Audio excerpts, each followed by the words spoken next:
Do you have teenagers in your life? Maybe you're a parent, a mentor, or a coach, or want to be one of those things. Well, I have expert Zack Cash today on this interview talking about what it looks like to mentor and parent and lead teenagers in this modern age. So make sure to tune in and let's grow and learn together.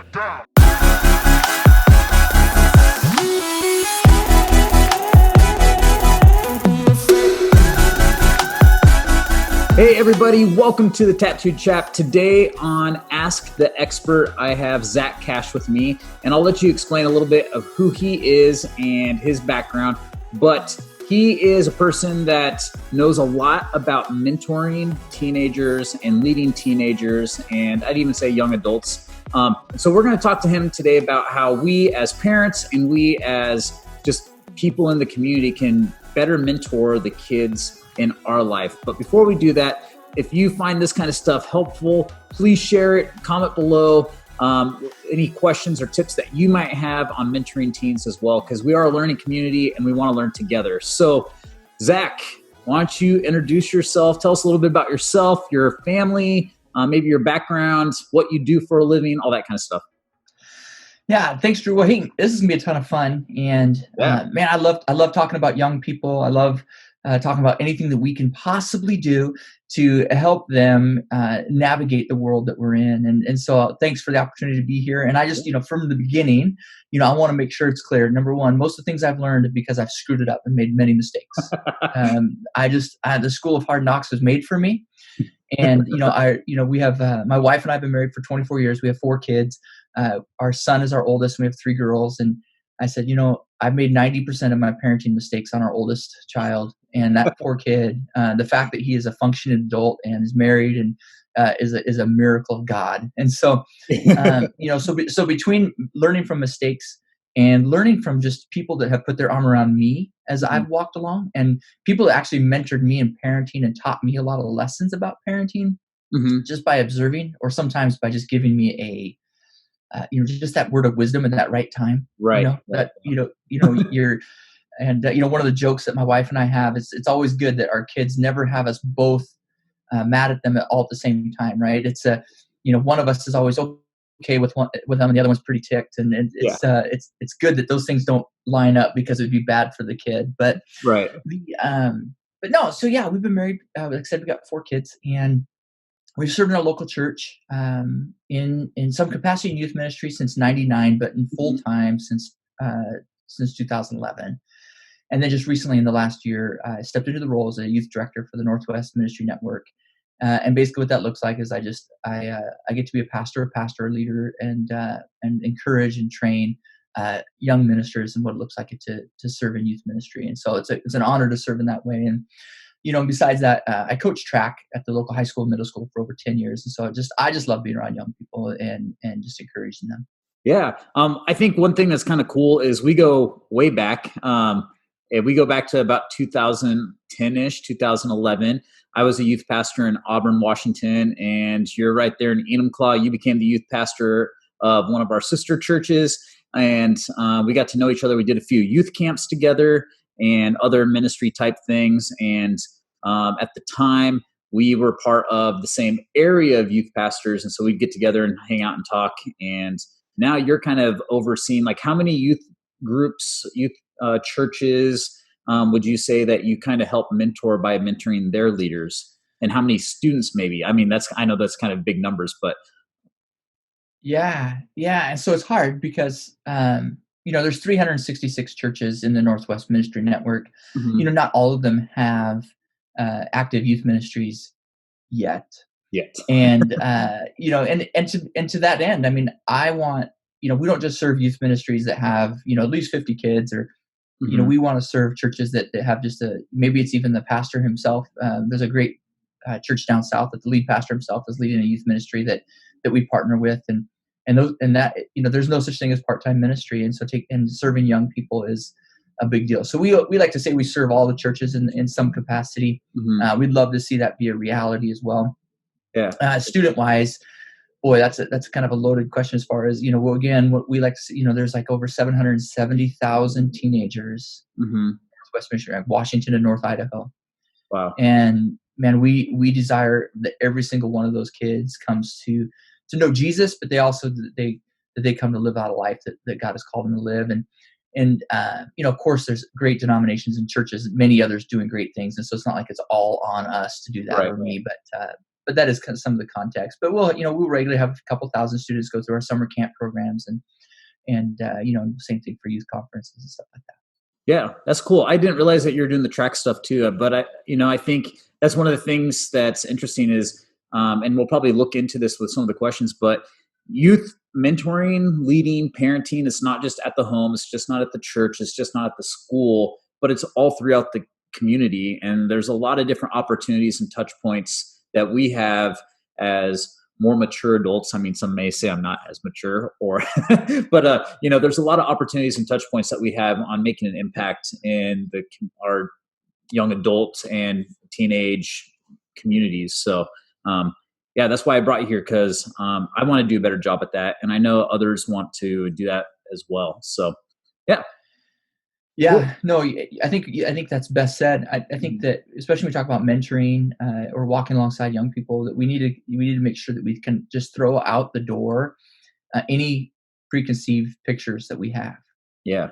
Some of my best youth leaders that served on our teams for years were in their 60s and early 70s.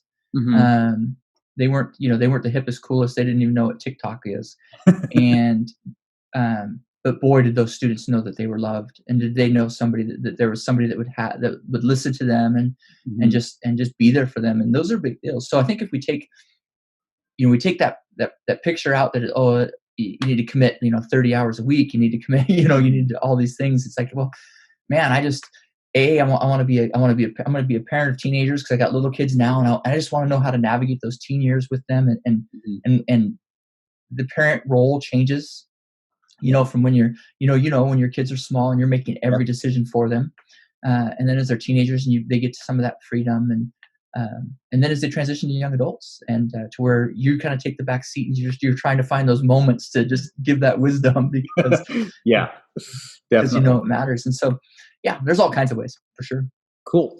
So you've been doing this since I think you said since '99. Is that, or you've been involved in doing this kind of thing since '99 to some Yep. degree or another? Yep. What are some things that you really enjoy when it comes to mentoring and being involved in our young people's lives, and why have you continued to stay in this field? A lot of times, at least in the church world, a lot of times youth pastors will youth pastor for like 5 years and then they move on to being a lead pastor, or they move out of that youth ministry thing. Why have you stuck Yeah. around, and what are some things that you've enjoyed? Yeah, that's a great question. The simple answer my wife would say is just because I'm a kid myself, and and I love to be around young people, and I can't tell you how many times people would say, when are you going to go be a real pastor? Yeah, yeah. Especially once you hit your mid 30s and you keep going, and you're like, when are you going to when are you going to be done? And to be honest, I love it. I love being around young people, and a lot of things for me come back to like coaching and sports reference, just because that's a lot of my reality. But it's the same whether it's a sport, whether it's spiritually, or whether it's just life. There Hmm. is something about speaking into somebody else Hmm. and seeing them recognize their value, recognize their potential, and all those things in somebody else's eyes. Yeah, yeah. And being able to speak those. And so the number one is, like there's, when you coach a sport, there's nothing like sticking with a student. Like I had a student that I coached the pole vault specifically in track Hmm. and field. And man, this kid, when he showed up as a freshman, was gangly, uncoordinated, unathletic, just the Like all of train. us. He did not belong pole vaulting, the hardest event in track and field ever, but he was determined, and that kid stuck with it. And man, his senior year, he made it to state. Wow. And he didn't get on the podium. He didn't, but you know, see, when you get to walk through a progression and you see somebody mature and grow and just know that they can do something, even when it's hard. Right. What sports weren't hard for him. I mean, he could barely run in a straight line, Yeah. and yet doing those things, and it's the same spiritually. It's the same with with your kids, when Hmm. they know that you believe in them, and Hmm. that, like, man, I'm not a math whiz at all. Like when, Mhm. especially, I can do up to like, pretty good algebra stuff, but beyond that, I mean, I can remember taking calculus in college, but I don't remember any of it. Right. And, because it's like, unless you're going to be an engineer, you don't need these things. And so for me, my kids would be like, "Oh, I'm struggling with math." And I never said, "Well, it's because your dad's a math idiot." No, I said, "All right, like, yeah, you can do it. Just stick, Yeah. you can finish." And so whether it's spiritual, where, a student, struggles and gets up and struggles and gets up and struggles and has these life controlling habits and struggles and those things. And yet you see them when they, it's been 6 months and they've learned to no longer use the same, they were, maybe calling their parents filthy names, and they learned to no longer do that. And Mhm. they believe that what they believe about themselves changes. Those are game changers. So all of that to say, that's why I love youth ministry. So you mentioned struggles and stuff, and I Yep. would agree. Like being active in youth ministry for a long time and still participating in some ways in like youth mentoring, getting to see those changes is like it's very enriching for myself as well. But you also mentioned struggles. What are some of for our parents and our other people that want to step into mentorship of students, teenagers, young adults? What are some of the things that you and the youth pastors that you work with and just your staff are seeing in general as some of the biggest challenges that our teenagers and our young adults are maybe facing? So I don't necessarily think the challenges are different. Hmm. I don't think that I think the number one thing I always tell people is just like, don't forget too much what it was like to be 14. Mm. You know, don't Mm. forget too much what it was like. You know, we could dismiss as adults so often that who cares if you don't have the coolest shoes or the latest iPhone? We can dismiss those things because we're like, those things don't matter. Right. But to a 14-year-old, they matter. And I think that we have to kind of remember some of those. So start there. Just don't get too disconnected from what it was like and stepping outside. Do we know the good news is you'll make it? Yes. And that's the wisdom that we get to Uh-huh. pass on. But, we get to, so I say the challenges haven't changed. What has changed is the Hmm. awareness of the challenges. And we could rail on, whether we think we're making them soft by not, nobody talked about bullying when we were in school, Right. Right. you know?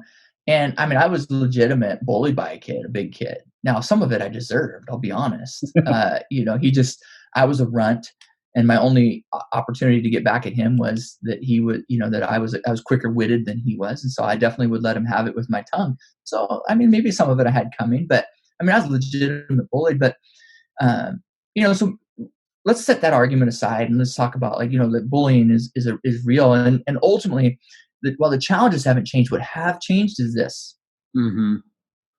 we are instantly aware of everything. Like Mm. if you were when I was in school, like if I walked the halls, if someone didn't like me, they had to walk up and tell me, or they had Right. to tell somebody else who had to tell somebody else, and then they had to come up and tell me. Yeah. Yeah. Or if you wanted to talk to somebody, like you had to go to your phone and you had to dial, and like we had the dial that you actually had that. And my mom had this super long cord so that she could still do dishes and reach everywhere in the kitchen. Right. Right. So Yeah. like when I wanted to talk to my girlfriend, I'd take the cord and stretch it outside the door and sit outside on the step, Yeah. if I didn't want to talk to my parents nearby. And that's not the case anymore. The Right. connection is real. We can say horrible things to each other Hmm. and things that we don't mean, and students can do the same. And so, the connection, so taking the challenges are very similar. We've always longed to belong and know that we're part of something.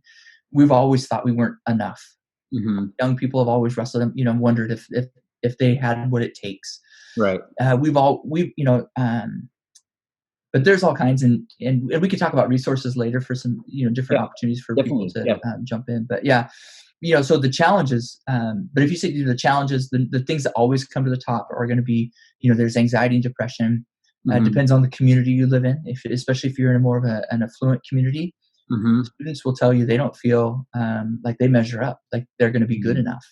That 3.95 grade average is just not going to cut it because the expectation is perfection. Right. And so I don't want to minimize any of the challenges. Those are real challenges that they face. And while on one hand you go, well, you're not worried about where you're going to get your next meal, and you're driving a really nice car. The challenges they face are real to them. Yeah. Heck yeah. Yeah. And some of the things that are being asked of them aren't being asked of other students. And so, there's no question that because everybody needs those mentors, and they need those people in their lives. So it doesn't matter how much money you make. It doesn't matter. Everybody needs that. Yeah. I think that you hit on something, and something I've, in some of my other interviews that I've been doing, that it keeps on coming back. I think oftentimes we get so fixated on like the symptom, and I would say maybe like, oh, drug abuse or this situation, that we forget that there's a person underneath that is emotionally trying to navigate this thing. And sometimes that is where people need other people the most, right? Like you said, like the challenges are the same, and they're different for different groups, different where we're located, all that kind of stuff. But there's still a person underneath whatever challenge that person's facing. And that challenge may look different, but they still need someone to walk alongside them in that challenge, whether it's that pressure of getting a 3.0, or it's that pressure of there's the neighborhood that's drug dealers trying to get them to buy drugs on, whatever but there's still a person underlying that. Yeah. Oh, Drew, that is so good and so key. That, I mean, the 3.9 student that looks like they have it all together on the outside, and the student that the win was they came to school on time each day. Right. They need their needs are no different as a person. Right. They're not. They're different. They're there's some people that have different challenges that others don't, and boy, that certainly doesn't mean they don't need they don't need somebody in their life. Right. My next question was like, how can mentors help come alongside students and help them navigate this season? And I think we just kind of answered that question in a way. They just need someone to know that someone cares, and that they have someone to talk to, someone that will love them no matter the situation, and love them through life as they navigate these different things. But yeah, I mean, is there any other like any things that we could do as parents or mentors to help our kids navigate these seasons, or do you think that's like the fundamental thing? Yeah. So the parent seat obviously has an added element to it, because mentor. I mean, there's students I love dearly and have deep relationships with them, but it's still not even what I have with my kids. It's just, it isn't the same. And if you talk about a true mentoring program, like a Big Brothers Big Sisters program, where you actually become that voice for that person, and you get that opportunity, I guess that's almost a separate conversation by itself. Definitely. But the thing I would point to is, like, if we're talking mostly about students that are in what they call Generation Z. And, they've got Gen Alpha coming right on their heels. And, they'll get another cooler name at some point, I'm sure. But for now, they're just Gen Alpha. But so we're talking about Gen Z, and the things that we know about Gen Z, especially with mentorship, you talk about one of the keys is one of the mistaken components of mentorship is we think we have to have the answers. And as parents, we already know we don't have the answers. Right. We can lean on other people's wisdom, but we make our best judgment for the best interest of our child at that moment. Right. That's really what we can ask to do. And in mentorship, when we set aside that thing that we have to know somebody, and then when you take what we know about Gen Z doesn't want somebody to speak into them. They want somebody to process with. They want somebody that they can throw an idea out. And so, the part especially for spiritual people, that in churches that are training students, that, students will come up with these crazy things that they've heard. And the first reaction, like for my generation, we're like, well, that's not in the Bible. And so our generation was like, well, we want the right facts. And so because of that, forget that. So when somebody walked in the room for us with a PhD or a master's, or if it was even just the pastor or a youth leader, we said, oh, they're the ones that know. And we can't take that same paradigm and place it on the shoulders of this generation, because it doesn't work. Right. They're like, we know everything you know. I can Google everything, and I can know everything about Jesus in like Right. 0.07 seconds. Right. And now, granted, it's given what's filtered, and that's part of the problem. But Mm. there is but they're looking for somebody to interact with and engage with and process with. Mm-hmm. And so as we approach mentorship, we say, man, well, what do you think about that? Mm. And that's where our wisdom matters, because we let them process, but then we take those pieces and those principles, and then we're able to speak the wisdom in and ask great questions. If we get good at asking questions, we'll reach this younger generation can be mentored at a great level. Yeah, definitely. Thank you for that. I think that's pretty good. I like that. Yeah, I like that. So, um, so statistically speaking, there's a lot of teens that probably don't have a loving parent in their life, or Mm. maybe even a mentor. What are some things that, some options that maybe us adults have on getting involved, besides maybe the Big Brother program that we've heard about? I'm sure there's a lot of different things out there, but how would you, if someone said, "Hey, Zach, I'm really interested in like helping or mentoring teenagers," what are some things that you'd point them to, or what are some options? Well, I guess I'd start back with some questions. That's, if you're part of a local church, I think that's a great place to start. Mm-hmm. I think that's a great place to start. And even if your church doesn't have a quote unquote youth ministry or youth pastor full time, Mm-hmm. and you said, boy, we just want to meet the needs of teenagers in our community. Mm-hmm. Like I said, I'm just going to use that example real quick of that pastor down south where they did he does it pop with the pastor, Uh-huh. and he meets him at this soda shop after Uh-huh. school, and literally just, hey, how's school going? Mhm. What's the buzz? What's the coolest shoe going on? And they're getting on their phones showing him. Yeah, yeah. And he literally started with 4 students, and he's up to 18 students coming to this. Oh, wow. And it's just an opportunity and somebody, he goes, now when he walks downtown and he's, oh, hey, pastor, and they call it, say hi Uh-huh. to him. Um, and so, your local church, I think, is a great place to start. Mhm. I think the place where teenagers are, and I can't emphasize this enough, where it's safe. Right. The world, there's a crazy world that we live in, and Mhm. we want to make sure we do everything we can to make sure that we not just protect ourselves, but we protect the lives of these teenagers. And so, um, you can go to schools. You can walk into a school, and this is the funny part is we did this in our youth ministry, and I'd take our interns down, and we would go to the school, and they had a principal that was a went to church, and so they were like, yeah, no, we'd love to have you. And all we would do is go set up 9 square in the air in the courtyard and play, 4 square and sports, and just have fun with the students at lunchtime. And there's a principal change. The new principal didn't have a faith background and said, what is the purpose of this? We're like, man, we're in youth ministry, so we just want to keep our thumb on the pulse of youth culture. Mhm. But we also want the students that we know here in these schools to know that we care about them and want to step into the world. But we also want other students to see that there's healthy interaction between adults and Right. students. And she was so skeptical; she didn't like it. And then it was National Donut Day, and I said, "Hey, can we bring donuts in?" She goes, "Oh, I don't know about that." I said, "Listen, we don't want credit for it. Mhm. We don't want anybody. Nobody needs to know where these donuts can be from you." Mhm. And she was like, "Okay." And it took some time, and we built some trust. And pretty soon, we would assign our interns to go down and like, hey, can we just grade some papers, the math, papers? Can we just serve as like an assistant? And the schools were like, yeah. Now, some schools aren't going to let you. Right. That's just true. But the worst they can say is no. Right. And so I think, and the cool part about a school environment is you're going to go through a background check Mhm.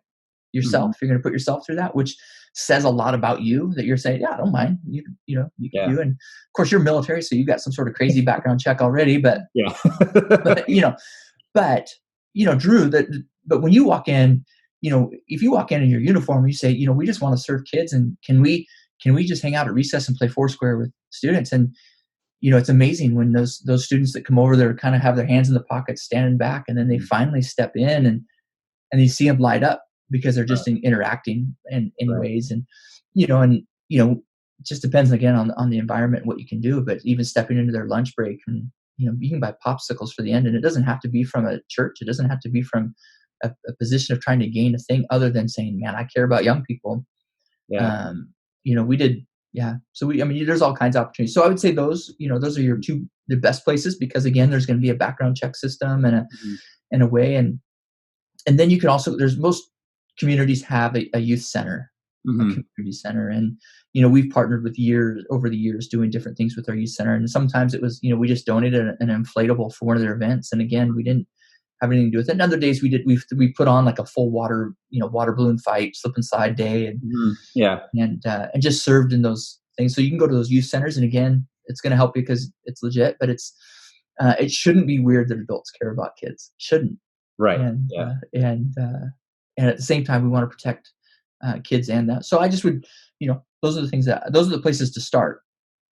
Right. Yeah, definitely. And I think you're right. There's one, you have to go where the teens are, right? If you want to mentor or work with them and help them navigate life or walk through life with them, hear them out, help them process, you have to go where they're at. Two, I think, you have to assess what your strengths and abilities are. Like if you're someone that can't do certain things, you might not be a sports coach potentially. Yeah. I don't know. But yeah. And then just kind of I think you're right about the safety thing too. Just going down to the park and saying, hey, I'm so-and-so. And that might be a little sketch. Maybe finding an organization, or something like that can vet you. And I think that if you roll up in a sketchy van, that's not going to be good. Yeah, I got candy. So, not the way to go. But how different is it than to go into a place and say, hey, I'm just really good at proofreading, and so if you've got young people that come to a youth center that are working on homework or a tutoring place, and say, I'd love to just be a proofread and give them constructive feedback. Yeah. And again, that comes back to that whole piece of it doesn't have to look one way. Right. That's a big deal to have someone say, hey, I just want to help you with your schoolwork, and I'm going to see that you succeed and help you grow. So that's a good deal. Definitely. Deal. So for our parents out there that are maybe having difficulty with their teens, what's some advice maybe that you would have for them, or for those of us that are soon to be moving into the teenage years and may have that situation? Yeah. Military school. No. Yeah. So teens are tough, and I think that's a thing that you don't realize. I had an aunt. Again, you talk about people that speak in your life. So two of our kids are twins. We have twin girls, and they were little, and we were at a family function, and they were kind of having a meltdown. And my aunt smiled at me, and she goes, "Little kids, little problems. Big kids, big problems." And so those tantrums that they have, while they can be embarrassing when you're in the store, they're nothing compared to what can come your way when they wreck your car or something like that because they're being dumb with their friends. Yeah. And so. Thank God we haven't experienced that. But and so ultimately, the best advice that I think that I've ever received, and I think for parenting, is learning to underreact, especially in the teen years. The teen years, they truly are driven by their emotions and their hormones. When you realize how many, the rush of hormones through their bodies, and they're growing, and they look weird, and they got these spots all over their face. It's it's not the recipe for joy. And on top of that, they can mentally, they're able to process things different, and they all of a sudden have feelings for boys and girls, and it's a big deal. So learning to underreact is a big deal, and just creating space to go, it's okay for you to act like that. The thing that I think we fear as parents is that our children's choices and behavior reflects us. And, it stood out to me. I think our son was in 7th or 8th grade, and we were at parent teacher conferences, and he's always kind of a screwball, super smart kid, devours thick books. He just does not care about academics. And that's just not his heart. He's very artistic. He's very, and I'll never forget, I walked up to his science teacher, and we sat down, and he said, well, Tyler, he was struggling a little bit with getting his schoolwork done. And And I'm not surprised. And, we know our son, we know him. And he's sitting there and he says, yeah, he says, but you know what? He's getting like a C. And I'm like, okay, well, we'll work with him. And, we were those parents that were engaged. Just we're always checking online where their grades are. And, they could never get over on us. And, we're sitting there with this teacher, and his teacher said, Tyler's like the first kid to jump out of his chair and help another student. And, and come alongside them. I said, oh, that's great. I'd love it if he would sit in his chair and do his own schoolwork. And he goes, oh, I don't know. I said, I do. I said, it sure makes for a lousy student. He goes, but it makes for an amazing person. Mm. And again, I was like, you're right. I feel like Tyler getting a C in science makes the teacher judge me that I'm not, helping enough, and he's not. But the bigger picture of Tyler's heart to help other students out. Well, what matters more? I mean, it's not even close. It's not even close. Right. I mean, yeah. And so underreacting and learning to go, okay, so I think, that's number one. Number two is just make sure you own that parent role. If you're a parent and you're in that place, and you have everything, God's going to give you what you need. Nobody else can do it for you. You can't, you can't delegate parenthood. Right. That's on you. And so, first is, again, as a youth pastor, I had parents one time sitting in my office, and they had, two boys that were pretty rambunctious guys. And they said, man, we just want to come home from work and eat dinner in peace and read the paper and just enjoy the evening. And I said, I have to be honest with you. You should not have had children. If that's what you want. Yeah. If that's what you were shooting for, you shouldn't have had children, because, it's work. You're raising people. You're not raising kids. You're raising people. And man, it's a challenge. And again, there are behavioral challenges and things that I think that parents need help with, and you should get every ounce of help you can possibly reach out for and get. I'm a firm believer in that. Yeah. But just knowing that everything your child does doesn't rise and fall on what you did. They are sinners with free will that make choices. And I think if I'm going to, and we're running out of time, I just want to give you my last parenting thing that I would change is I would never say, if I was to go back and parent again. Our youngest is a sophomore in high school, so I've pretty much done all the damage I can do. But if I was to go over, there's one phrase that I would not use as a parent. I would not tell my children that I'm disappointed in them. And there were things that they would do, and we've heard the things where people say, well, it's not them, it's their behavior. It doesn't matter. They're going to associate the two, with what you did. And when I say I'm disappointed in you, what I'm saying is I had a different expectation of you. And for me, I mean, what do we know theologically? That we're sinners. And what really set me on my heels was I said that. I'm getting emotional. My bad. I said that to one of my kids. I'll just remember, like, I felt like just God was saying, like, have I ever said that to you? And God's not surprised. He knows what we're made of. He knows what we're capable of. He knows how, there's things where, like, how many times have you've eaten something? You're like, why did I even eat that? Yeah. And it's just, just autopilot, and it was horrible, and it's horrible for you. And yet you did it. And how much does that play into our relationships and our behaviors and our choices? And it's the same with our kids. And so I would not say I'm disappointed, because they're acting according to their nature. And really what we're saying is, you don't meet an expectation, and that's not the case. What we want to communicate is, what you're doing is harming you. Right.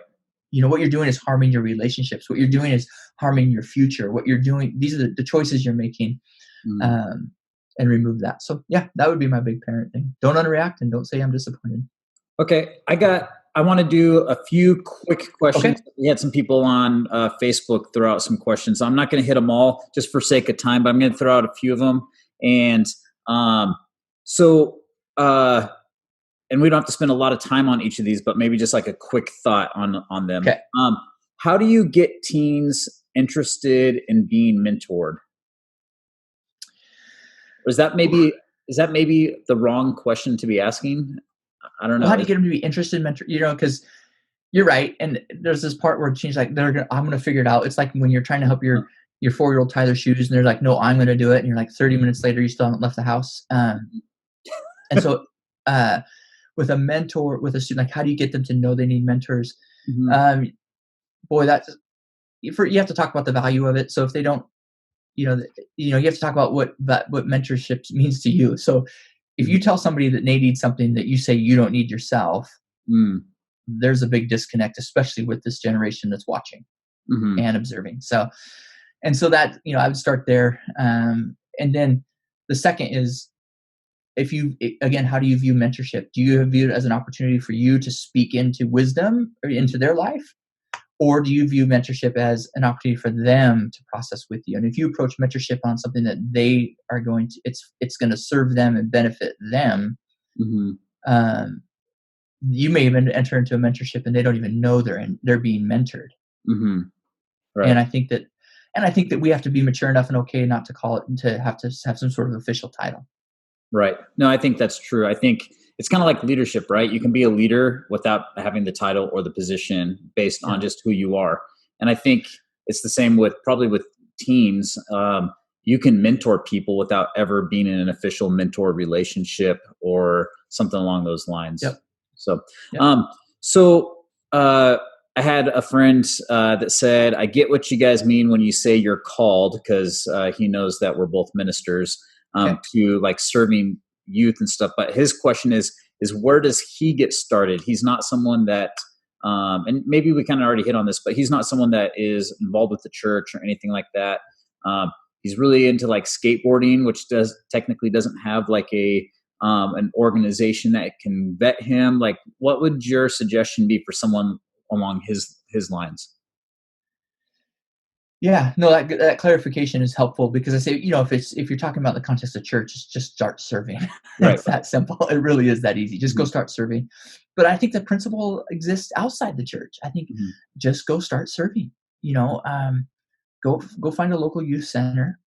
Like, for example, like our local youth center has a skate park like across the parking lot. It's there. I mean, they built it there purposefully, and we've brought skate guys out to do demonstrations and things like that. And so getting some sort of covering is I would say step one.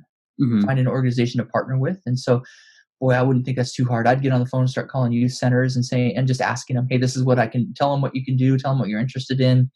And say, hey, and they'll probably say, hey, yeah, we got a process, come fill out a paperwork. And even if you have to start serving in something that's a little bit different than your normal, kind of what you envisioned, start anyway. If they say, well, we've got kind of they got a city fair and you're going to paint faces, and you're like, oh, I can paint ugly clowns all day long, but it doesn't matter, because it's just getting you an opportunity to start serving. So I just say, start somewhere, jump in and serve. Even don't wait for that perfect thing. Just jump in somewhere. And then as you get connected within that culture and within that, in that, area of mentorship, it's going to open more doors for you.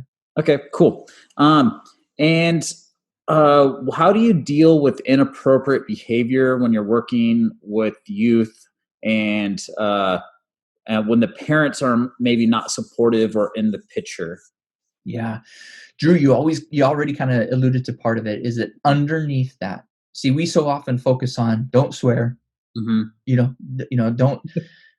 quit looking at porn on your phone. We focus on the behavior so much that we forget that there's a heart, there's a person behind it.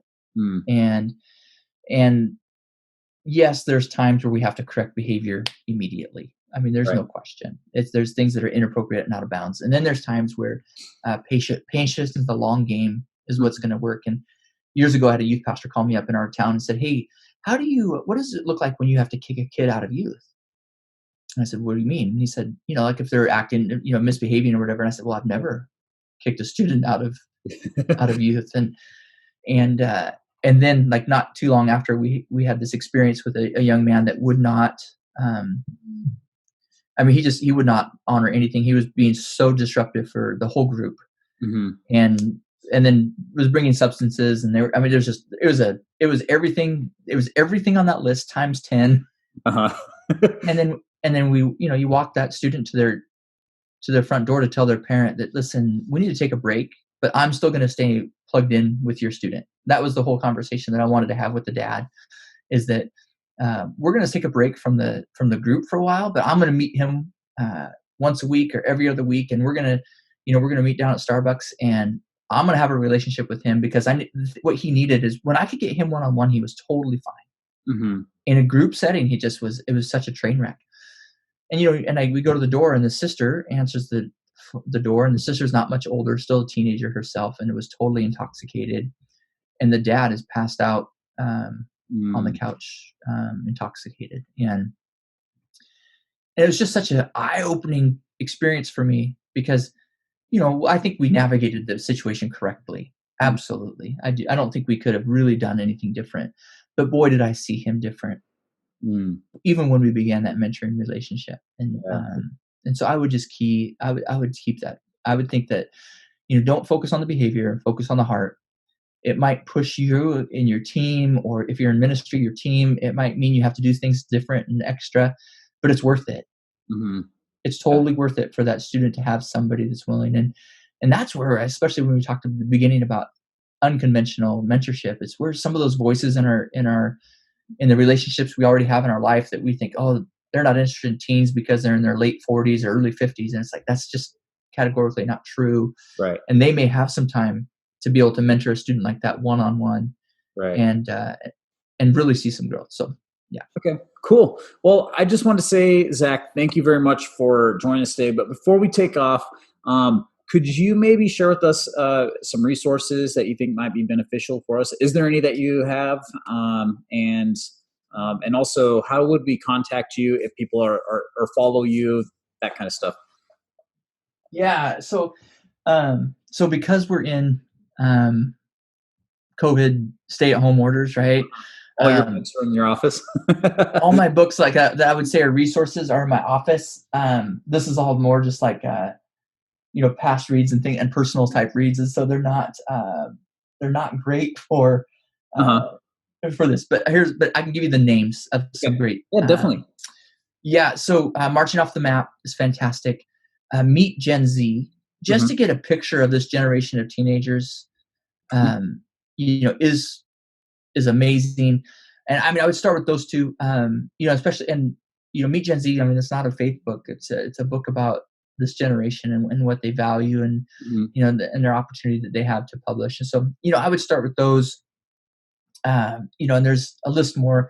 I can be reached, anytime, via, I'm on social media. I think it's Cash _Zack, Zack. Okay. And then email is just zackc@northwestministry.com. Okay. And, so what I'll do for everybody is I'll make sure to have links to those two books that you mentioned, and also your social media handle and your email, so that way they can just look down below. Is that cool? Perfect. Sounds great. Well, Zack, again, man, I really appreciate you. It's been fun doing life with you close together, and also seeing you grow and go different places as I've gone different places and have grown. It's really cool to see how you've continued to really invest in the youth of Washington and Northern Idaho. I really appreciate that. And not just the youth, but also the leaders and the parents that are involved in their lives. And thank you for that. I know your wife's really active and involved as well, so thank you for her as well. Please tell the family we said hi. And thank you for doing this for us. Yeah, man. Like I said, I'm the lucky one. I get to hang out with young people, do cool stuff, and summer camp still exists when you're in your 40s, and which is great. And Drew, of course, we love you guys. Appreciate the time to come on and just share and learn together. It's great. Thanks for tuning in today. Hopefully you learned a few things about parenting and mentoring teenagers. I know I was challenged in a few different areas, and I'm going to put some of this stuff into practice as my kid is soon approaching her teenage years. So pray for me.